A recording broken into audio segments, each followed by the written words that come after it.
Ta-da! Okay, so before I pull up these floors, let me tell you, the other incentive was after watching so many people on YouTube and watching the Achilles heel of the Airstream kick so many people's asses and seeing so many projects unfinished, so many people getting literally beaten down by the subfloor. Because it's a daunting concept. I mean, just to doing all of this was a lot of work, okay? But getting to the water tanks, I had to get my head around how the water tanks functioned. Like, what is that? And what are these things? And why was this all wet here? And why did it go through the floor? And why is the stinker next to a hole?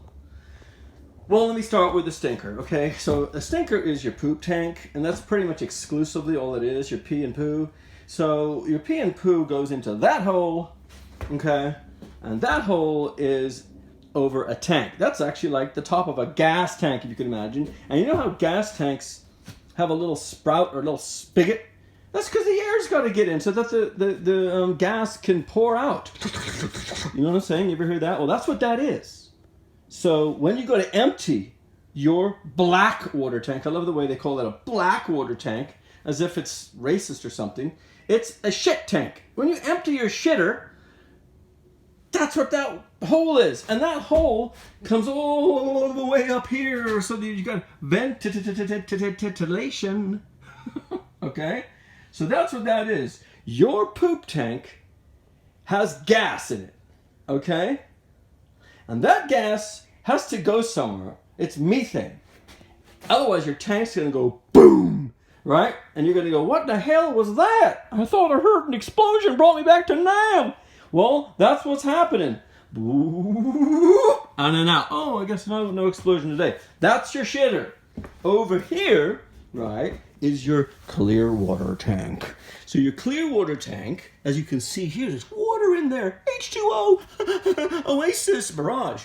What I'm thinking is, why not try to get as much clear water on board as you can? Because let's face it, if you want to ditch some gray water, shower water, if you want to ditch some gray water, wash the dishes, will you, honey? That is where that tank is. See what I'm saying? Now watch. Your shower, which is this drain right here, goes down into that gray water tank, right? Which comes all the way up here and goes all the way around here to your dual, imagine, sinks, right? So your sink drains and then goes down to your gray water, okay? It's funny how your sink does that, because the way they've designed it, it says hi to your shower valve, your shower sink on the way, your shower drain on the way by. It goes, hi shower, are you doing all right? And then fills up the bottom of your shower thing, whatever, which means hello. If you have any real bad mistakes, your shower will overflow. So be real aware of that. But guess what this is? Guess what that is? That's what I was talking about earlier.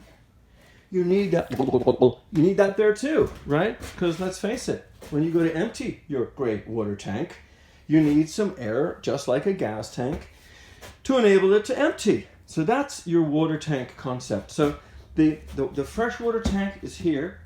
It is basically, you can see it there, right? But that's not what this is. This is going into the gray. Okay, that gray water tank is in a weird shape because I guess they're trying to maximize how much fresh water you can put into, did I say gray? I'm getting a little confused, whatever. So your freshwater tank is this, underneath there, right? Now, that little tube right there, I'm guessing is your air, right? Your air thing, whatever, you get the same deal.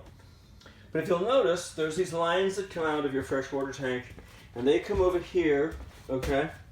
And this is your pump, okay?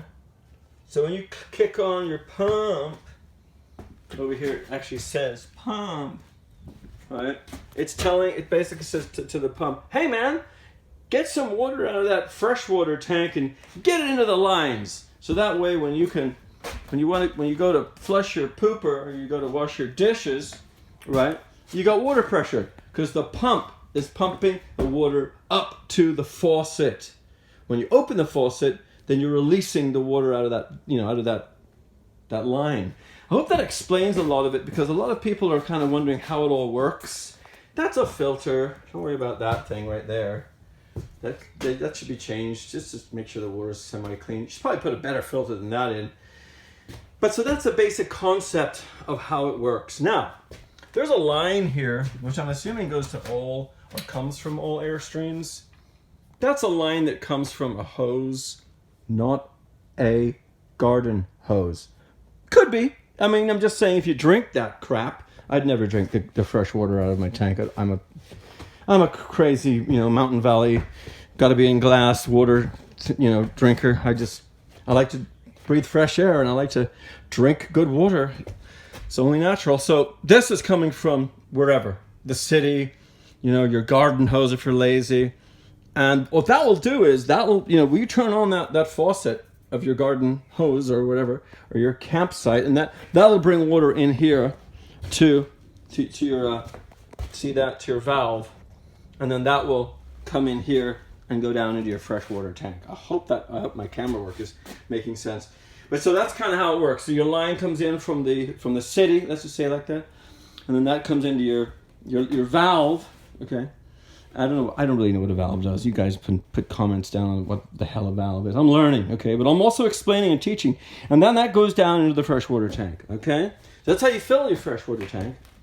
And that way you can have constant fresh water if you're not boondocking or if you're hooked up, right? So that is basic 101 water tank plumbing in your Airstream.